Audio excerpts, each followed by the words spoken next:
మహిళా ఎస్ఐ వ్యవహారంపై మరోసారి స్పందించారు ఆముదాల వలస వైఎస్ఆర్సీపీ సమన్వయకర్త చింతాడ రవికుమార్. వైఎస్ జగన్ పర్యటన విజయాన్ని మసకబార్చేందుకే తమపై అక్రమ కేసులు పడుతున్నారని మండిపడ్డారు. ఇక ఎస్ఐ ప్రవళిక తమ ఆడపడుచు లాంటి వారన్న చింతాడ ఆమె ఆత్మగౌరవాన్ని కూటమి ప్రభుత్వమే దెబ్బతీసిందని ఆగ్రహం వ్యక్తం చేశారు. సంఘటనా స్థలంలో లేని వారిపైన కేసులు పెడుతున్నారని, ఆధారాలతో సహా త్వరలో మరో ప్రెస్ మీట్ పెడతామన్నారు చింతాడ రవికుమార్.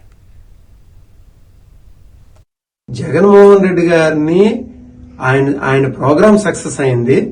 ఆయన ఏదో ఒక విధంగా బదనాం చేయాలి. ఒక మహిళా ఎస్ఐకి ఏదో అక్కడ జరిగింది, జగన్మోహన్ రెడ్డి గారి ప్రోగ్రామ్ లో జరిగింది అని రాష్ట్రం అంతా ఒక బూచిలా చూపించి ఆయన్ని బ్యాడ్ చేయాలి, ఆయన్ని డిఫేమ్ చేయాలనే ఆలోచనతో ఈ కేసు పెట్టింది. మొన్న యాక్చువల్ కోన రవికుమార్ గారు కించపరిచారు ఆవిడని, ఆ మహిళా ఎస్ఐ గారిని, ప్రవళిక మేడం గారిని ఆయన కించపరిచారు.